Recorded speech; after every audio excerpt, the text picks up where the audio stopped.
How bureaucracy killed the Republic. I'm gonna say something crazy. You think I'm crazy?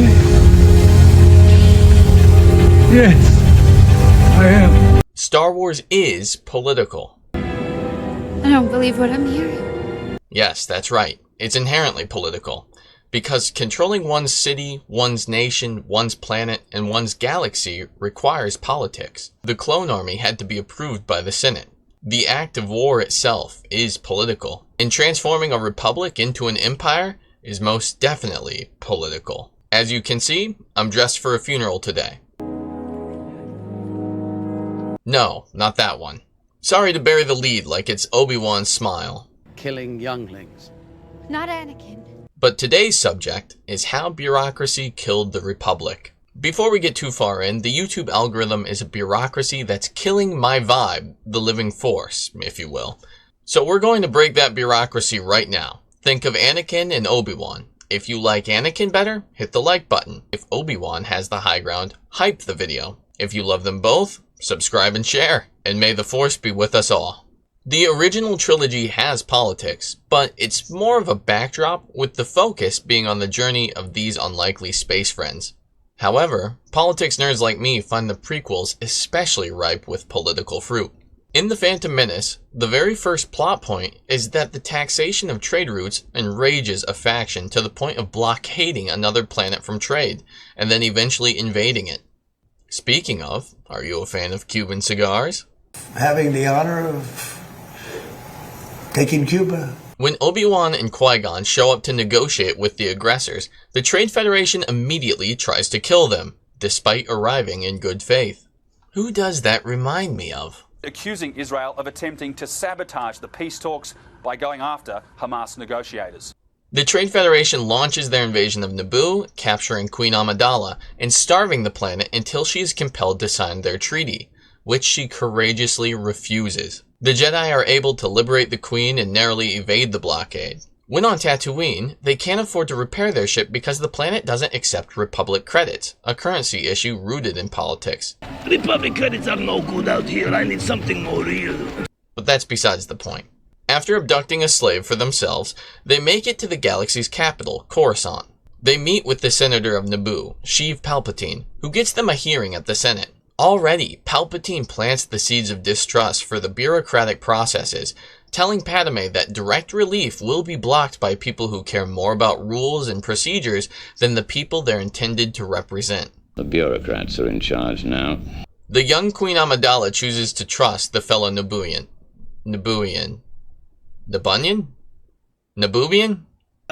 Not bad, huh? Nubian, huh? The Chancellor orders that the matter be investigated to confirm that the Trade Federation has violated galactic law. Enter the bureaucrats, the true rulers of the Republic. When Padme realizes the Republic will be too slow to save her people, she decides to call for a vote of no confidence in the Chancellor, starting the process to elect a new one. Now they will elect a new Chancellor. A strong Chancellor. Sheev Palpatine is elected the new Chancellor, and this is the beginning of the end for the Republic. I love democracy. The dynamic that this vote has created is also of importance. Chancellor Valerum was deposed at a point when he looked weak and ineffective. By contrast, this makes the new Chancellor automatically seem better and more hopeful. To put this into a real-life context, I became a resident assistant in college halfway through the year, replacing an RA who had been fired. The guys on the floor seriously disliked the old RA, so by just showing up and performing the essentials of the job, the residents took a liking to me. The next year, when I was the freshman's first resident assistant, it was much harder to get them to engage or trust me. For Palpatine, he was replacing a bad RA.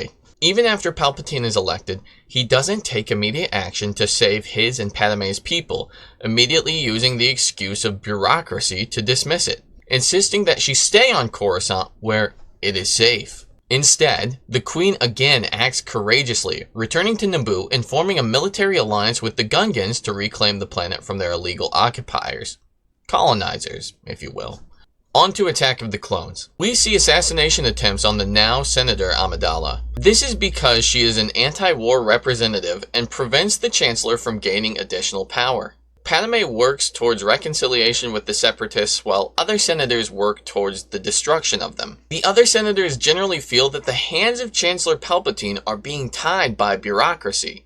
So when Jar Jar Binks is standing in for Padme and proposes new emergency powers be granted, they don't blink.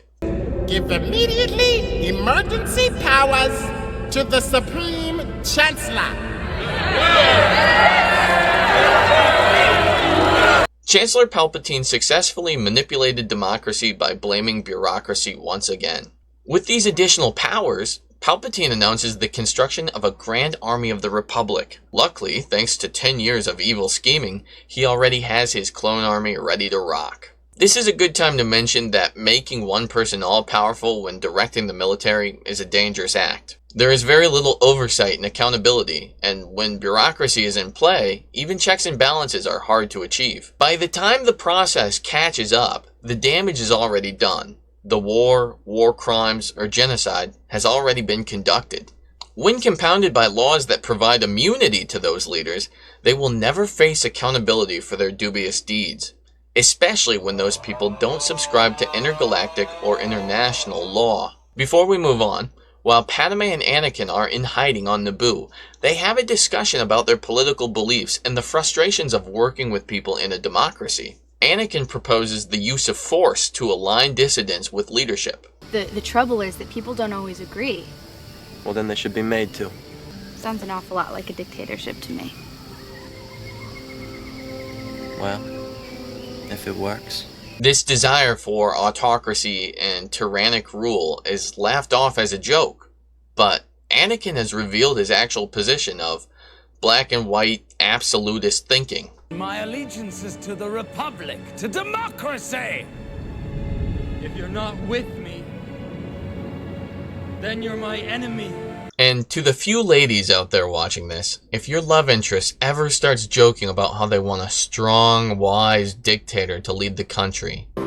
How do you feel about Donald Trump? He's King Donald, not just Donald Trump. Girl, run. They're not joking. Get off of Mustafar while you still can. You're breaking my heart. Finally, on to Revenge of the Sith. This is where the fun begins. The war has reached a fever pitch, but luckily, Count Dooku brought his crusty self to Coruscant to be turned into a former French king. Kill him now. By this time, Chancellor Palpatine has injected himself into all levels of government, corrupting members of the Senate and controlling the high courts. If you're a big fan of the Sith, you're probably watching American politics with a side of popcorn right now. Because Palpatine had to be rescued and it was seen as a brave, heroic act in defense of the Republic, he's still an extremely favorable leader. Despite Dooku's death and the Separatists in full retreat, the Chancellor refuses to give up his emergency powers that he accumulated throughout the Clone Wars. The Jedi take big issue with that, as do a few senators, but the process of formally removing these powers is slow and nearly impossible without a supermajority. Like I said, Palpatine is still really popular despite the war dragging on and many systems' resentment to the Republic for pulling them into this conflict. When Mace Windu finds out about Palpatine being the Sith Lord, he goes to arrest him, but after losing his entire team, he decides to extrajudicially execute Palpatine. He has control of the Senate and the courts.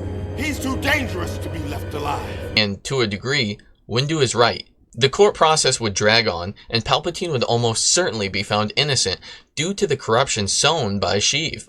If the galactic courts are anything like American courts, Palpatine probably stacked them with justices that made a ruling like, a sitting chancellor has absolute immunity for criminal prosecution for all official acts. We all know how this scene ends. Submissive Skywalker saves his daddy dictator and betrays the entire Jedi Order, the same Jedi Order that released him from the chains of slavery. The Chancellor makes a break for an emergency Senate meeting to control the narrative following Order 66. It's here that he consolidates the remaining scraps of power that he didn't already have, forming an empire, essentially liquidating the democracy that stood before it. So this is how liberty dies. With thunderous applause. It's important to note, Palpatine didn't disband the Senate after announcing the new Empire. He knew that systems would fall away and resist the Empire if he did not give the appearance of representation. In fact, the Senate would last 19 years after the Empire was formed, only being disbanded once the Empire had its Death Star. The Imperial Senate will no longer be of any concern to us. I have just received word that the Emperor has dissolved the Council permanently. The last remnants of the old Republic have been swept away. How will the Emperor maintain control without the bureaucracy? Fear will keep the local systems in line. During these 19 years, a few senators, including Mon Mothma and Bail Organa, would mount internal resistances in the Senate to bolster support against the Emperor, but it was too late. The bureaucratic red tape that created an opportunity for Palpatine to rise to power had already been redirected to keep him in power. Restrictions on free speech and gatherings made senators afraid to oppose or critique the Empire. You're doing nothing wrong. What is there to fear? I'm fearing your definition of wrong. Ultimately, democracy works when everyone plays fair and by the rules. We know that politicians are not playing by the rules. Moneyed interests and power-hungry ghouls scavenge our political system for profit and power. That's why it's up to citizens to pay attention to their politicians and vote bad ones out when possible. It's every citizen's duty to challenge their leaders, to keep them honest, and hold them accountable if they're not. But, as we've seen from history and fiction alike, sometimes it's too late, and real action is required to restore democracy. Revolution is not for the sane. We'll all be dead before the Republic is back, and yet, here we are. Bureaucracy and red tape must never stand in the way of achieving justice and ending suffering. When there is an unjust blockade starving people, or a genocide that your tax dollars fund, it is both your and my responsibility to stop it. This is the way. Thank you so much for watching. Tell me your favorite Star Wars character in the comments below. Remember, the world needs you, and may the Force be with you always.